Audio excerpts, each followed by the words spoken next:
Hola, mi nombre es Michelle Muscote y sean todos bienvenidos a este primer conversatorio sobre la protección y difusión de lenguas nativas de Colombia, donde escucharemos en voz de nuestros invitados especiales y en apoyo de los estudiantes del Instituto Pedagógico de Maicao los diferentes aspectos trascendentales para hablar sobre las lenguas nativas. Sin más preámbulos, le damos la bienvenida a nuestro conversatorio al doctor Ernesto Llerena García, que es profesional en idiomas, magíster en etnolingüística de la Universidad de los Andes, doctor en lingüística de la Universidad de Antioquia, con reconocimiento grado summa cum laude por su tesis doctoral. Además, es investigador en etnolingüística y ha escrito numerosos artículos científicos y publicó el Diccionario Etnolingüístico de la Lengua Embera Alto Decimo. Bienvenido, doctor Ernesto. Sí, muchas gracias, Michelle, por la invitación acá a la institución ubicada en La Guajira. Esta invitación ha sido por parte de Nicolás, el profesor Nicolás, quien hizo parte del semillero Lexicón durante casi 2 años. Y ahora veo que Nicolás pues, ha seguido el camino de su profesor y va como en esa misma línea de investigación en cuanto a lo que tiene que ver con investigaciones de lenguas indígenas y el trabajo directo que se tiene con este tipo de comunidades. Y me agrada, pues, me parece y me complace, parece muy buena su labor allá en la institución y le agradezco esa invitación acá para poder compartir un rato con ustedes. Muchas gracias, doctor. También le damos la bienvenida al Magister Daimer Vaca Ardila, quien es licenciado en lengua castellana, magíster en lingüística, gestor de proyectos pedagógicos e investigativos, escritor y poeta. Además, es tutor Todos Aprender. Hola Michelle, gracias. Agradeciendo a todos por la invitación y un saludo cordial a todos los que nos ven, a todos los que nos escuchan, al Colegio Pedagógico de Maicao, al Instituto Pedagógico de Maicao, por esta invitación para compartir un poco sobre las lenguas nativas, las lenguas vernáculas en el día de hoy. Gracias. Asimismo, le damos la bienvenida a Valeria Montenegro y a Giancarlos Jaramillo, estudiantes del grado 10º del Instituto Pedagógico de Maicao, quienes nos estarán acompañando en este espectacular. Por otro lado, tras bambalinas, nos estará acompañando Natalia García, con los comentarios, preguntas e inquietudes de los espectadores para nuestros invitados. Hola, yo soy Natalia, es un honor y un placer estar aquí acompañándolos. Ok, empecemos. En primera instancia quiero darle la palabra a Valeria Montenegro. Gracias, Michelle. Bueno, para empezar, es necesario reconocer que en Colombia existen aproximadamente 68 lenguas nativas. Entre ellas podemos encontrar 65 lenguas indígenas o indoamericanas, 2 lenguas criollas habladas por afrodescendientes, que son el creole de base léxica inglesa, hablada en San Andrés, Providencia y Santa Catalina, y el ripalengue, que es de base léxica española, que se habla en San Basilio de Palenque. De igual manera, en Colombia también se encuentra la lengua romaní, hablada por el pueblo rom o el pueblo gitano, que está presente en diferentes departamentos del país. Muchas de estas lenguas hoy en día están en riesgo y las próximas generaciones es posible que no las conozcan. Así es, Valeria. Hoy el Ministerio de Cultura, a través de la Dirección de Población, en sus componentes de protección de la diversidad etnolingüística, ha realizado más de 68 autodiagnósticos sociolingüísticos. ¿Con qué fin? Con el fin de establecer el grado de habitabilidad y darle la misma importancia y continuidad a los planes, proyectos y programas encaminados a salvaguardar y visibilizar todo el patrimonio lingüístico de Colombia, tal y como se contempla en la Ley 381 del 2010, o también conocida como la Ley de Lenguas Nativas. Muy bien. Todos los presentes debemos saber que cuando hablamos de lenguas nativas, hacemos referencia también a esa gran variedad lingüística que tiene nuestro territorio que lo hace único. A esa diversidad cultural que hoy nos hace diferentes y que nos hace en especial ser guayú. La comunidad nativa con mayor número de hablantes en el país y con gran variedad de colores en sus creaciones, que representan la vida del hombre y la mujer guayú. Arranquemos con las preguntas para nuestros invitados especiales, que nos acompañan desde la capital ganadera de Colombia, Montería, Córdoba, y desde la capital del vallenato, Valledupar, Cesar. Pero antes de comenzar, cuéntanos, Natalia, ¿cuántos están conectados en este momento con nosotros? Bueno, les comento que ya tenemos varios espectadores conectados a través del canal Magazine Tucuriaca, quienes además están comentando y reportándose en la transmisión. Nos saludan desde Barranquilla, Córdoba, Uribe y por supuesto desde Maicao. Gracias, Natalia. Ahora sí, las preguntas que traeré a colación deben ser respondidas en orden. Cada invitado tendrá 5 minutos para responderlas. Empezamos con el profesor Llerena y seguimos con el profesor Daimer. Doctor Llerena, ¿por qué es trascendental hablar e investigar sobre las lenguas nativas? Muy buena pregunta, Michelle. Como lo habían dicho al inicio del programa, nosotros contamos con 65 lenguas indígenas, 2 lenguas criollas. Hay una lengua, bueno, que no es de acá, que es la lengua rom, pero está aquí con muchos hablantes acá en nuestro territorio colombiano. En cada lengua hay, digamos, toda una forma de pensamiento que tiene cada una de estas culturas. Si se pierde una lengua, se pierde esa cosmovisión, esa forma de, como cada cultura pues va mirando el mundo, cómo lo percibe, cómo lo organiza, y de esta manera todos los que hacen parte de esa comunidad también van a compartir esa visión del mundo como tal. Si se pierde entonces esa lengua, se pierde esa cultura, con el tiempo va perdiendo esa cultura, esa cosmovisión que tiene cada uno, y lo que sucedería es que ¿dónde la vamos a recuperar si no hay, digamos, un mecanismo directo de poderla recuperar? Eso pasó con la lengua acá en el departamento de Córdoba con los zenúes, que en aquella época pues los conquistadores no permitieron que se utilizara la lengua, y ahora andan los zenúes llorando, tratando de recuperar otra vez esa identidad de su cultura propia a través de la lengua como tal, pero no hay manera porque solamente quedan nombres topónimos, es decir, nombres de lugares.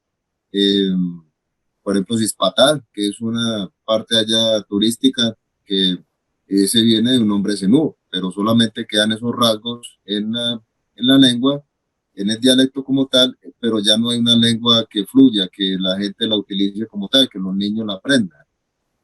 Entonces, si estas lenguas, en el caso, por ejemplo, los wayuu, que son más de 150.000 hablantes en ambos territorios, tanto en el territorio colombiano como en el venezolano, pues siempre tienen una amplia difusión, pero aquí tenemos lenguas, por ejemplo, hubo una lengua del Tinigua, que solamente tenía un hablante, el señor alcanzaron a hacerle una entrevista, al tiempo murió el señor, y murió la lengua, y murió la cultura. Entonces, a veces la gente se confía porque tienen bastantes hablantes, pero aquí en Colombia también, desafortunadamente, hay lenguas y culturas que tienen ya muy pocos hablantes, y si no se hace ese tipo de recuperación o revitalización, el término un poco más técnico, eso con el tiempo, si los niños ya no hablan la lengua, con el tiempo puede desaparecer.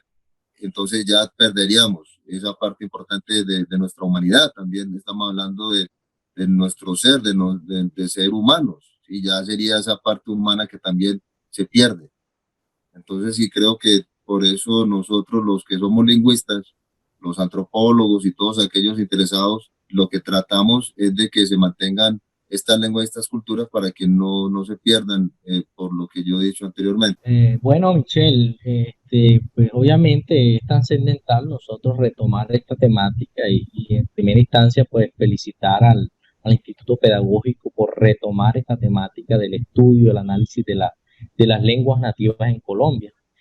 ¿Cuál sería lo trascendental? Pues obviamente en Latinoamérica confluye una enorme riqueza étnica, lingüística y cultural, lo que hace que sea un continente pues realmente diverso, rico en pueblos originarios y en lenguas vernáculas.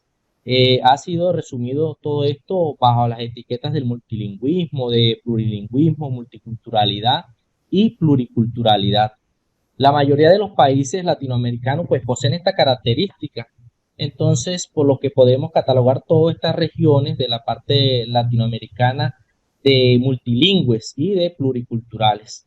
Esto obviamente ha despertado el interés de muchos investigadores, y no solo de acá, sino de todas las partes del mundo, que han querido resaltar esta riqueza multicultural y sobre todo lingüística para reivindicar de alguna forma estas etnias, estas comunidades indígenas que en su mayoría pues han sido ultrajadas, han sido subvaloradas en el trayecto de la historia. Muchos países en Latinoamérica ya han reformado sus constituciones y los sistemas educativos para dar un valor a la enseñanza de las lenguas nativas, como es el caso de Perú, el caso de Paraguay, el caso de Uruguay, Bolivia, Venezuela, el mismo Colombia también ya hizo sus reestructuraciones reivindicativas de alguna forma desde la Constitución de 1991. Entonces, pues obviamente es importante que nosotros retomemos para evitar pérdidas y extinciones de la lengua o de muchas lenguas. Ya el profe Llerena citaba el caso de algunas lenguas que ya han sido extintas lastimosamente, y tenemos también acá en la parte del Cesar también el mismo caso con algunas lenguas. Entonces la tarea es de alguna forma retomar estas temáticas para reivindicar y revitalizar, resaltando todas estas lenguas que son nativas o las lenguas vernáculas. Seguidamente, tenemos una pregunta por parte de Valeria. Cuéntanos, Valeria, ¿qué tienes para preguntarle a nuestros invitados? Bueno, con la llegada de la modernidad, muchos habitantes de las comunidades indígenas, criollas y del pueblo rum se han visto en la necesidad de comunicarse en español y asimismo adoptar una nueva cultura o un modo de vida totalmente diferente al de ellos, producto tal vez del desplazamiento, trabajo, estudios, entre otros aspectos, donde la cosmovisión de estos pueblos ha ido en decadencia. Teniendo eso en cuenta, ¿cómo considera usted que se puede preservar las lenguas nativas del país? Bien, nosotros, por ejemplo, de la Universidad de Córdoba, yo estoy en un grupo de investigación, he estado con unas personas de informática, me he metido en el mundo de la informática aprovechando pues todas estas tecnologías precisamente para tratar de llevarla todo lo que sea la investigación hacia el mundo tecnológico, porque digamos nosotros a partir de la ley que planteaban ahora, la ley de protección de lenguas indígenas acá en Colombia, en una parte dice que hay que tratar en lo posible de que todos estos grupos étnicos lleguen a la modernidad, o sea, lo que hablamos ahora de Internet y a las nuevas tecnologías. O sea, ya vamos por la cuarta revolución. O sea que todos estos pueblos indígenas hay que irlos llevando de la mano también en los procesos tecnológicos. Ya no podemos tener esa mirada de tenerlos ahí como si fueran unas piezas de museo que no se pueden tocar, sino que también si no se hacen este tipo de procesos de inmiscuirlos a ellos en toda esta cuestión tecnológica con el tiempo también, eso hace parte que desaparezcan. Entonces, por eso desde la Universidad de Córdoba hemos estado en unos proyectos de investigación, uno que se llama Etnoliteratura Digital, en donde se hicieron unos cuentos, o sea, se hizo una recolección de tradición oral. Estuvimos allá precisamente en La Guajira con los Wayuu recolectando unos cuentos tradicionales. Estuvimos también con los Embera, también con los Cuna. Se hizo una página, y en la página después yo les voy a dejar el enlace para que puedan entrar los interesados, y ahí están los dibujos animados. Entonces, desde la universidad hemos estado en este proyecto de literatura digital. Ahí hay unos videos, estos para trabajarlo con niños en las escuelas, están en español. Ya en una página también que tenemos del grupo, ya hicimos el primer ensayo. El cuento está en lengua embera, y la idea es que, digamos, el proyecto se extienda. Yo tengo un amigo Wayu, un profesor allá en la Universidad de La Guajira, también para tratar de recolectar esa información de tradición oral, esta que ya recolectamos uno, y convertirla también a texto en audio para los niños en la escuela, o sea que también allá tengan sus textos como un apoyo que vamos a hacer entre las dos universidades. También se montó un traductor de Española en Vera, en una primera versión digital. Hemos estado haciendo también los cuentos, están, digamos, ya en formato en internet, pero se están colocando en dibujos animados, digamos, como en forma de revista, una revista también para que los niños puedan tener acceso. Ahora estamos creando unos textos escolares para la lectoescritura, para que los niños, pues a los niños en Vera en este caso ya se les enseñó a través de la investigación. Mi papá, que estuvo casi como unos 30 años en la zona, se les creó un sistema de escritura y a través de este tipo de textos serán utilizados, porque estamos en el camino de cómo se deben implementar en las escuelas y colegios, empezando por la primaria, para que los niños practiquen la lectoescritura en lengua en Vera. He estado también en varios congresos escuchando sobre revitalización. La idea, intentamos a través de la emisora de la Universidad de Córdoba montar un programa en Embera. Desafortunadamente la banda no da hasta el municipio de Tierra Alta, que es donde está la mayor población en Vera. Sin embargo, pues vamos a tratar ya, pues ahora que salgamos de la pandemia, hablar con el de la emisora de Tierra Alta, también la televisión, proyectos de traducción de películas, también a la misma, a la lengua en Vera, para que todos los que hacen parte de la comunidad también, como ya están viendo televisión, también vean su lengua, traducción del español en Vera, en las películas y todo el material audiovisual que también se pueda tener en internet. Entonces hemos estado casi ya unos 5 o 7 años en estos procesos de revitalización.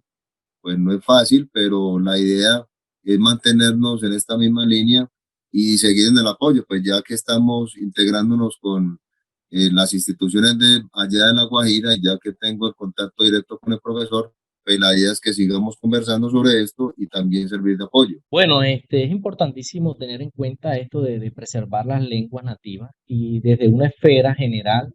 Inicialmente es clave generar y promover políticas públicas, pues que estén diseñadas para preservar la vida de los pueblos indígenas, que se pueda conservar sus lenguas, su identidad, su cultura, sus valores, su cosmovisión.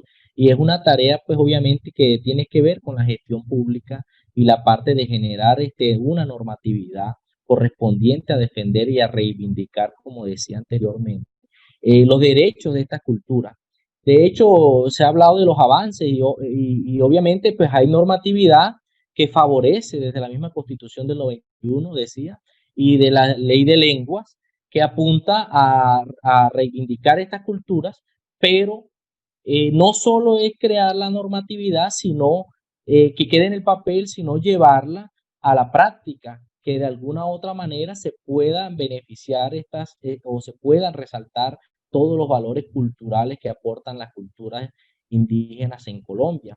Ahora, desde un plano más regional, más cercano, pues hay que tener en cuenta que una forma de preservar las lenguas es pasar de ese proceso de la oral a la escritura, porque pues como es natural, las lenguas nativas son orales, pero las que han podido a proceso de la oralidad a la escritura, pues van a tener una tendencia a preservarse y a estar continuas en el tiempo.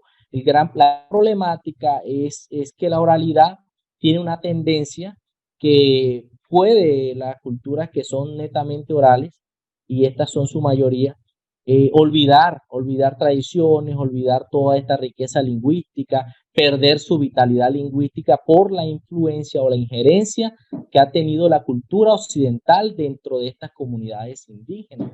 Algunas se mantienen intactas porque se encuentran alejadas del contacto con lo occidental. Sin embargo, yo pienso que es clave que la escuela misma genere esa conciencia de valor de estas culturas indígenas para preservar sus lenguas.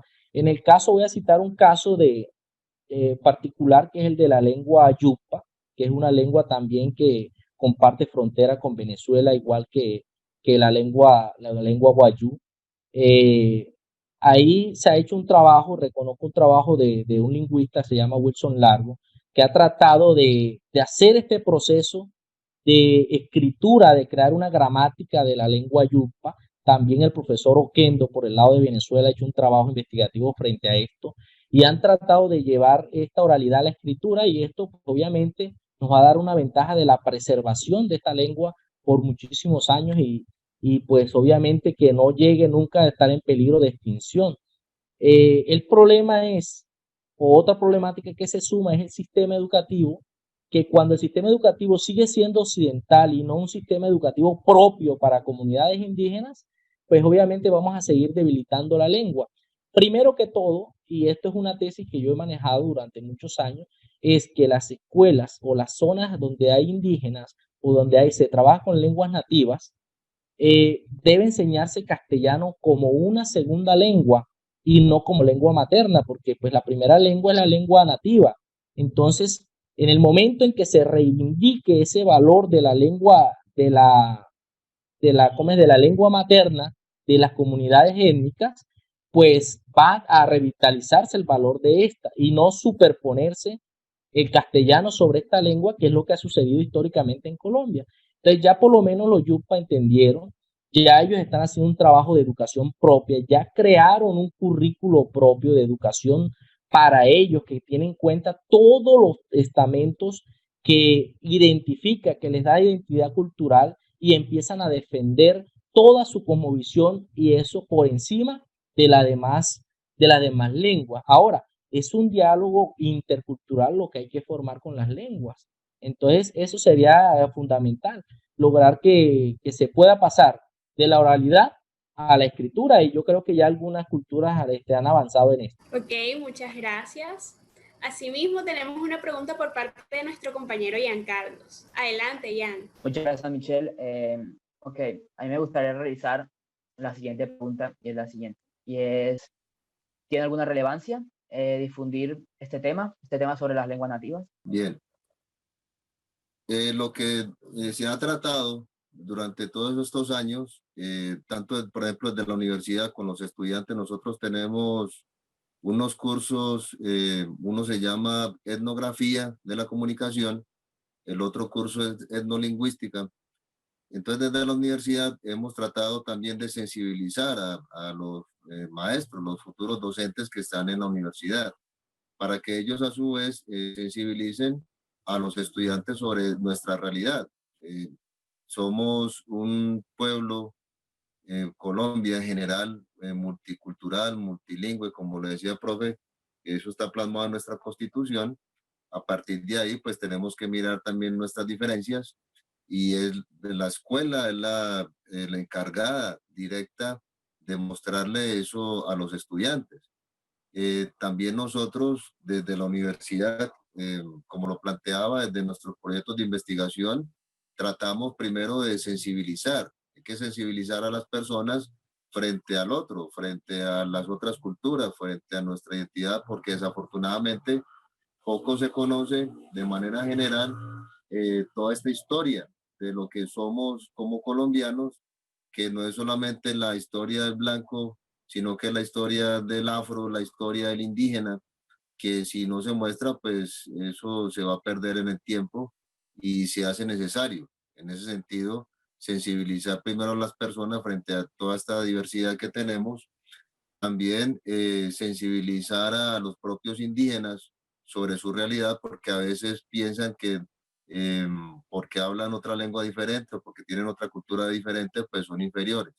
Y a través de todos estos elementos de recuperación, de revitalización, también se ayuda a que el indígena se vea a sí mismo como una persona importante dentro del territorio nacional. Creo entonces que es la base de esta sensibilización hacia tanto de las personas, de los estudiantes, que digamos el futuro que tenemos en nuestro país, sensibilizarlos, sensibilizar a los que están en las escuelas, a partir de los maestros, y ahí también a toda la comunidad sobre la importancia que tiene cada uno dentro del territorio nacional. Sobre este tema de la difusión de las lenguas, si es relevante o no es importante, pues yo pienso que de una forma subjetiva, ¿no? Es mucho más importante, antes que difundir, pues preservar las lenguas, ¿no? Pero si hablamos de difusión, podemos decir que hay varios espacios, varios escenarios que se van a prestar para esto. Por ejemplo, yo rescato un ejercicio que hace el pueblo Kogi, que está en las estribaciones en la Sierra Nevada de Santa Marta. Ellos tienen una emisora donde tienen un espacio a determinadas horas y ellos hacen sus intervenciones, hacen ejercicio con su lengua, la gente los escucha, también tanto nosotros, la comunidad occidental, como también las otras comunidades de la región los están escuchando, y es un ejercicio importante de difusión. Ellos han entendido que la lengua tiene que mantenerse viva y que hay que dispersarla, tiene que conocerla a la gente. Ahora vamos a otro escenario, que es el escenario pedagógico.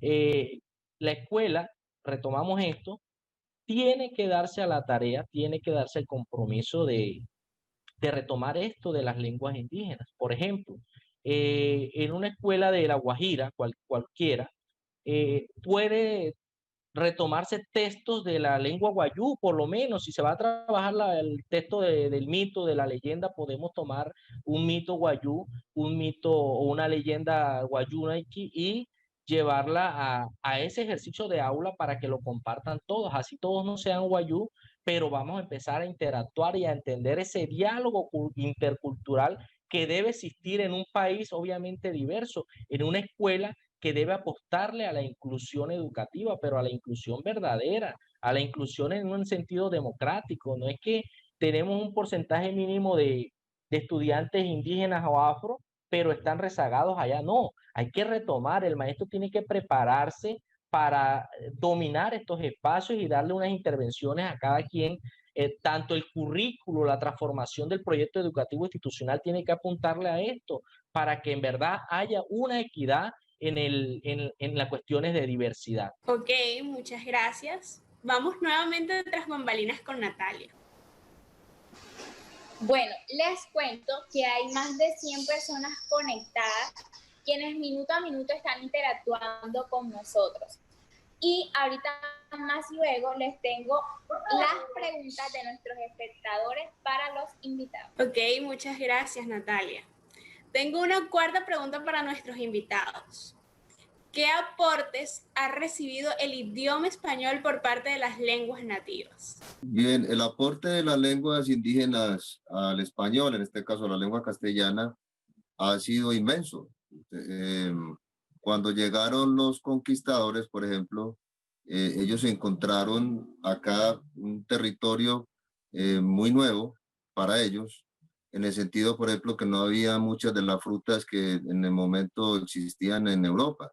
O sea, el mango y una cantidad de frutas, por ejemplo, no existían. Entonces se empiezan tomate, bueno, y una cantidad de préstamos lingüísticos que se hacen al interactuar estas dos culturas. Cuando fueron a ver, la lengua castellana se impregnó de toda esta cantidad de términos de origen indígena, de origen africano también, y digamos en los territorios, en el caso, por ejemplo, de Córdoba, que el profesor Nicolás es de allá y estuvimos también haciendo un poco de investigación sobre el asunto, la lengua zenú también impregnó con su vocabulario esa gran cantidad de términos que todavía perviven y que la gente la utiliza en su quehacer cotidiano.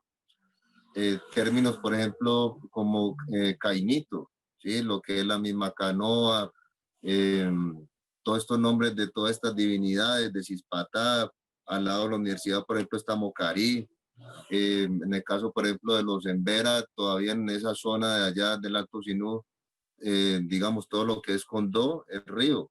Entonces hay una comunidad que se llama Pavarandó, es el río verde. Entonces, miren que toda esta cantidad de términos africanos también, Bemba, Cuscú, Mondongo, bueno, todos estos términos que la gente los utiliza, ñame, se lo comen todos los días, ñame es africano, la yuca es indígena, todos los días estamos interactuando con estas palabras.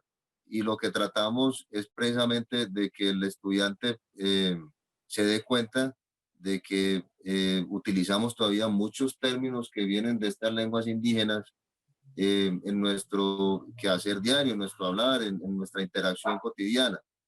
Eso ayuda también a revitalizar. Cuando lo que hablaba anteriormente de la sensibilización es darnos cuenta que el país es un país multicultural. Hemos tenido también préstamos de otras lenguas como el quechua, por ejemplo, de toda la familia de los Caribe, Arawak, ¿sí? Hay muchos préstamos del taíno, de lenguas que han sido también de acá de Centroamérica. O sea que nosotros somos en nuestra lengua una amalgama de culturas, ¿sí?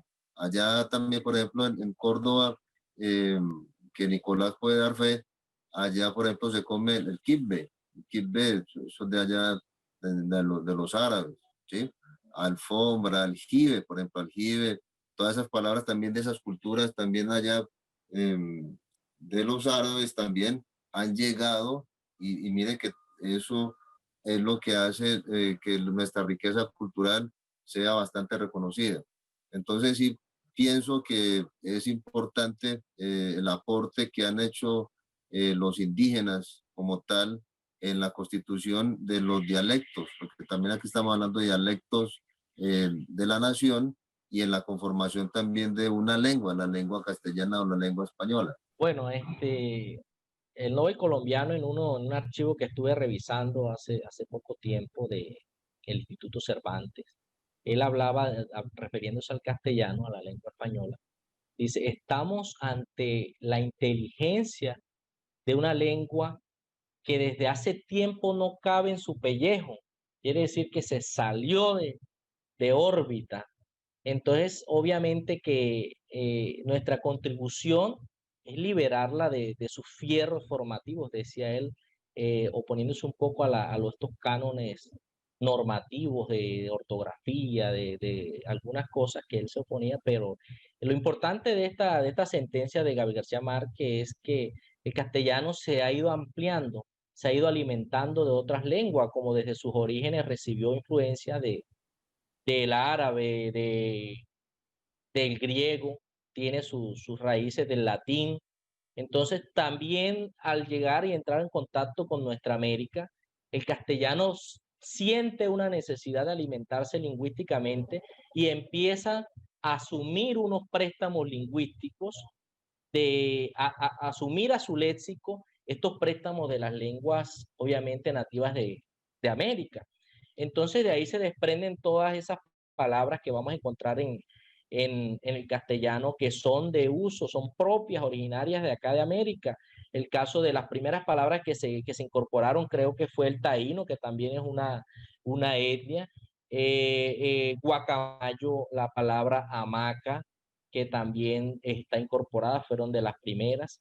También tenemos del náhuatl, tenemos muchas palabras, la palabra, por ejemplo, aguacate, la palabra chicle, también de la parte tenemos de los caribes la palabra cacique, la palabra caníbal, la palabra colibrí. O sea, hay un sinnúmero de palabras que están incorporadas al castellano y que son obviamente de procedencia de las lenguas indígenas. Entonces, hay que reconocer que sí es un aporte inmenso el que han hecho las lenguas aborígenes o nativas de América al castellano. Ok, una última pregunta.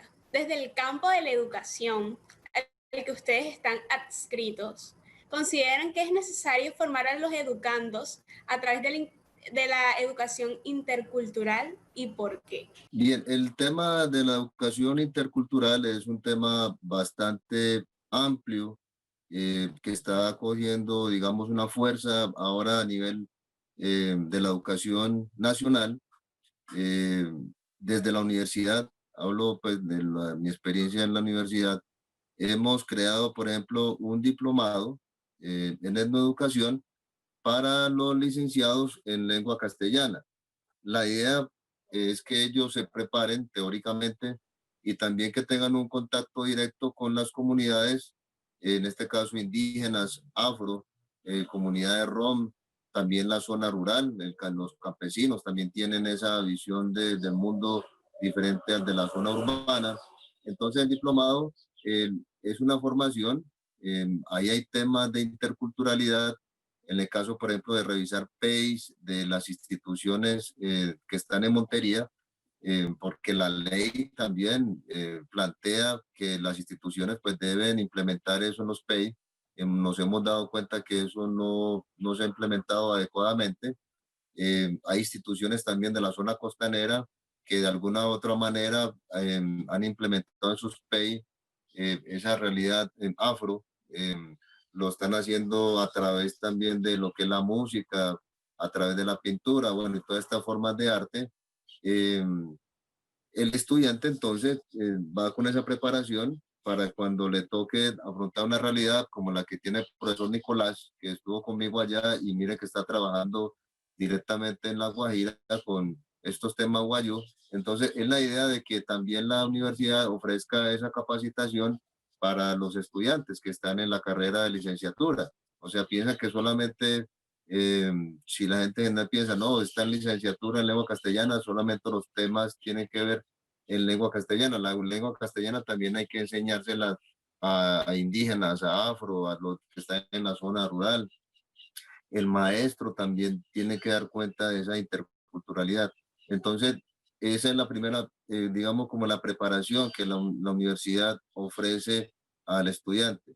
También se han preparado unos docentes, la normal de Lorica ha hecho una preparación por la afectación que hizo la empresa URRA allá en la zona de los Embera, que les hizo desplazamiento para poder llenar la represa. Entonces les tocó, digamos, montar unos programas de educación. Entonces ahí se prepararon unos maestros que son maestros bilingües, interculturales, para poder afrontar la enseñanza tanto de su lengua materna, como decía el profe, su lengua materna, que es el embera, la lengua castellana, el conocimiento de su cultura, que eso debe darse a los niños, de lo que es la cultura de ellos, que se identifiquen con todos los elementos de la cultura material e inmaterial, pero también los elementos de la otra cultura, de la que nosotros tenemos, porque ellos también son partícipes de nuestra cultura. Nada más el hecho de utilizar ya Internet, eso hace que ellos tengan que entrar a nuestras nuevas tecnologías. Entonces, en ese sentido, se ha hecho ese trabajo a nivel de interculturalidad. Ahora, por ejemplo, estamos en una mesa de unas políticas de educación rural étnica. Eso se está haciendo con la gobernación, con el Ministerio de Educación Nacional. Se están creando las políticas y se plantea, por ejemplo, crear una licenciatura en educación, que estamos como en esa vía. Entonces creo que sí, es un momento importante, eh, dado, digamos, la situación de la exigencia de la inclusión, de cómo tenemos que incluir a todas estas comunidades, y eso es lo que ha permitido que se creen todos estos elementos de interculturalidad. Bueno, este tema de la interculturalidad o de la educación intercultural no es tan novedoso, ¿no? Esto se acuñó, este término fue acuñado por países donde migraba mucha gente de diferentes países, ¿no? El caso, por ejemplo, en España es un país que siempre ha tenido personas recibiendo personas de diferentes partes del mundo, y ahí creo que fue donde acuñaron esta palabra de educación intercultural para atender a este tipo de población que venía con diferentes costumbres, con diferentes culturas, y empezar a comprender esta situación de particularidad, generar como unos contenidos o un conocimiento frente a esto, y de ahí surge esa educación intercultural. A lo que llega el término aquí a América, por ejemplo, el caso de Perú, el caso de Chile, de Venezuela, ellos decidieron adoptar educación intercultural bilingüe para ese tipo de educación a poblaciones étnicas. Acá en Colombia tengo entendido que nosotros preferimos hablar de etnoeducación o de educación propia. Son los que se han acuñado, pero que tienen una relación directa con esto de educación intercultural. La educación intercultural no es más que la relación entre culturas, pero cómo la afrontamos, cómo la asumimos, es como el reto, ¿no? tenemos una población mixta, tenemos una población diversa, donde tenemos que tener en cuenta sobre todo cómo educar tanto al estudiante como al docente y a la comunidad educativa en general para afrontar este tipo de circunstancias que nos trae la diversidad. De hecho, es un valor cultural. Entonces, educación intercultural es cómo nosotros preparamos nuestro currículo, cómo atendemos a esta población diversa de manera que no se subyugue o no se maltrate a ninguna de las comunidades que participan o que mancomunadamente terminan confluyendo en un escenario que se llama escuela. Entonces, todos tenemos la tarea de prepararnos para asumir una educación intercultural.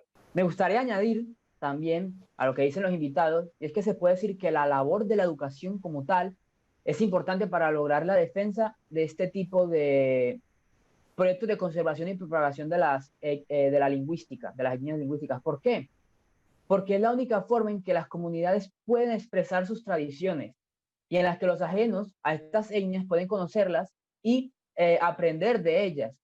La educación es la base de la sociedad y la constructora de los futuros ciudadanos, pues son ellos quienes deben ser los gestores de la educación inclusiva, en busca de entender y generar curiosidad frente a esas diferencias de un ser humano con el otro. La lengua, entre tanto, es una de las tantas formas en las cuales se conoce una cultura y por lo tanto debemos respetarla, conocerla y apreciarla. Además, como colombianos será preciso que se desarrolle una ardua tarea pedagógica para enfatizar en que nuestro pueblo es un conjunto de accidentalidades y que como pueblo mestizo, en nuestro país cualquier persona tiene los mismos derechos. Es preciso entonces que las lenguas de nuestro país sean respetadas y protegidas, no solamente la lengua oficial, sino las tantas lenguas que han sobrevivido en este territorio y que describen la inmensidad de culturas a las cuales pertenecen. Es preciso en últimas darle voz a los indígenas, a los otros, quienes pueden aportarnos, por ejemplo, ritos para hacer la paz u otros saberes, los cuales piensan en su territorio y en su cultura. Gracias Valeria y Giancarlos por sus comentarios. Ahora sí, Natalia, danos a conocer las preguntas que tiene nuestro público. Seleccioné 3 preguntas acorde a lo practicado en este conversatorio. La primera pregunta que dice, ¿cómo determinar si una lengua está en peligro de desaparición? Bien, uno de los mecanismos que se utiliza para determinar si una lengua está en vía de extinción es a través de los hablantes mismos. O sea, el número de hablantes que están utilizando la lengua y a partir también, digamos, lo que es fundamental, si los niños, o sea, los que vienen atrás, si los niños están hablando la lengua, porque a veces sucede que se pueden tener unos hablantes, digamos, ya mayores, adultos, pero si los niños no están utilizando esa lengua materna, con el tiempo entonces es probable que desaparezca. Entonces, se puede medir tanto por el número de hablantes, digamos, que exista en el momento, pero también hay que medirlo desde cómo es la lengua utilizada por los niños, por los adolescentes, si está en actividad, si la están utilizando en la casa, si la están utilizando en la escuela. Entonces es importante siempre medirlo de esas dos maneras. El número real de hablantes, digámoslo, por ejemplo, el censo del DANE digamos, ya está actualizando, tratando de actualizar esa información, pero también hay que tener en cuenta que son los niños mismos los que son los que llevan la iniciativa.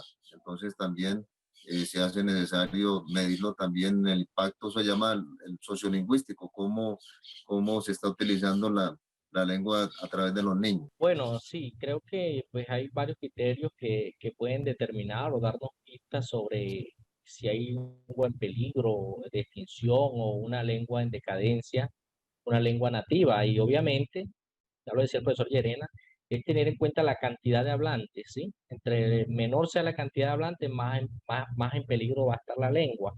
La otra es los espacios de interacción de la lengua nativa o de la lengua vernácula, es decir, cómo los hablantes están dándole prestigio lingüístico, hay un término que es prestigio lingüístico de su lengua, si ellos reconocen que su lengua es importante y reconocen que hablarla en todos los escenarios, en todos los espacios de interacción con la comunidad es clave. Eso pues obviamente va a dar como resultado que es una lengua muy todavía vital. Y si no sucede esto, sucede lo contrario. Por ejemplo, las comunidades étnicas generalmente están ubicadas en la zona rural, no en todos los casos, pero yo creo que su mayoría. Y siempre hay una interacción con las comunidades occidentales que a veces influyen tanto que terminan los nativos, terminan adoptando el idioma de los occidentales, entonces contaminando la lengua, inclusive en su propia casa y en su propia comunidad, hablando una otra lengua, y esto pues obviamente va restándole importancia y prestigio a su lengua. No quiere decir que no puedan hablar una segunda lengua, solo que si desde su casa, desde su escuela, desde los escenarios cercanos, no se revitaliza la lengua, pues esta va con el tiempo va a tener una probabilidad de ir perdiendo vitalidad lingüística. Muy bien, muchas gracias. Bueno, la segunda pregunta que observé a través del chat fue, ¿qué hace el Estado para proteger las lenguas e impedir su desaparición? Bueno, la labor del Estado es implementar las leyes. O sea, las leyes son creadas por el Estado, por los que conforman el Estado como tal, y a partir de las leyes es que el Estado pues debe permitir crear políticas para el mantenimiento, conservación, revitalización de las lenguas y las culturas en el caso de Colombia. También el Estado pues debe crear los ministerios. Está el Ministerio de Educación Nacional, que tiene, digamos, una oficina encargada de asuntos étnicos. Está el Ministerio de Cultura, que promueve a través de becas y convenios todos estos elementos que también tienen que ver con los grupos étnicos. Ahora se ha sumado a esto el Ministerio de las Tecnologías, el MINTIC, también en enlace con el Ministerio de Cultura, pues tratan de, digamos, de ayudar a través de concursos para dar unos recursos para que las comunidades pues puedan mantener todas estas ideas de mantenimiento de su lengua y su cultura. Son recursos del Estado y es importante mantener este tipo de canal. He visto, por ejemplo, en San Andrés Islas ya crearon también su propia televisión, tienen sus programas en lengua criolla, que los he escuchado, los he visto bastante interesantes sobre cocina, sobre los lugares que haya en San Andrés, en Providencia, Santa Catalina, lo que permite que la gente se vea a sí mismo en su propia lengua y en su propia cultura, y me parece muy pertinente esto, que estos recursos, que son recursos del Estado, sean utilizados para la promulgación y la permanencia de todos estos grupos étnicos. Entonces el Estado, sí, el Estado tiene unos recursos para eso a través de todos estos ministerios, pero sí hace falta en ciertos departamentos de Colombia, en el caso, por ejemplo, de Córdoba, creo que también en el caso de La Guajira, que se tenga mayor implementación de estos recursos que son recursos propios de todos estos pueblos. O sea, hemos estado analizando, por ejemplo, en esta semana, todo lo que tiene que ver del PEDET, o sea, los planes de desarrollo, y decía una profesora, mire, está buscando el plan de desarrollo para los pueblos afro y la palabra afro no aparece en el PEDET. Para los indígenas en Vera, estuvimos revisando, no hay un apoyo directo de cómo ellos deben recibir esos recursos. Creo, no sé, que allá también en La Guajira, por ser un departamento que tiene tanta población guayú, los recursos deben ser mucho más fuertes para este tipo de ayuda.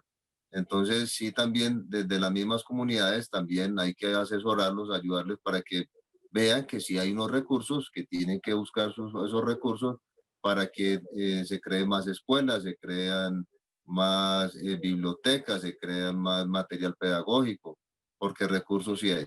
Entonces el Estado sí lo tiene y creo que sí se necesitaría implementarlo en mayor medida. Bueno, y por último, para nuestro profesor Daimer, le queremos hacer esta pregunta.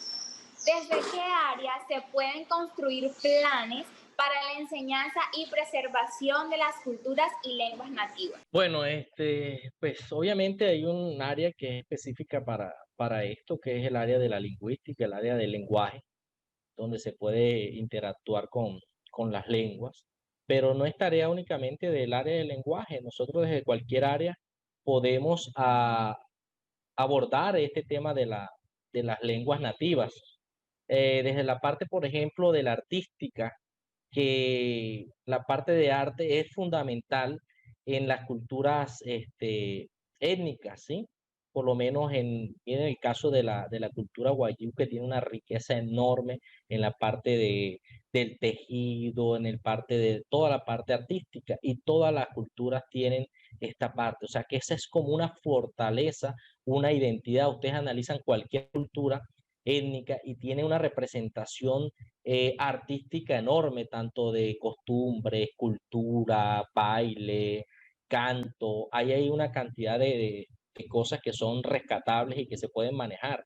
Ahora, si desde la escuela vinculamos, obviamente en cualquier área podemos trabajar, desde las ciencias naturales.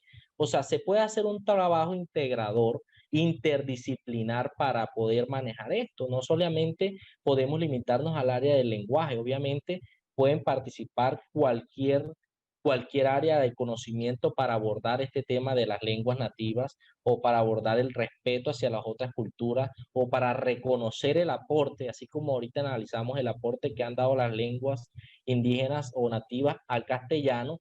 ¿Qué aportes nos pueden dar estas culturas a nosotros, a la escuela y a los demás, a la cultura occidental, a la cultura, a los mestizos?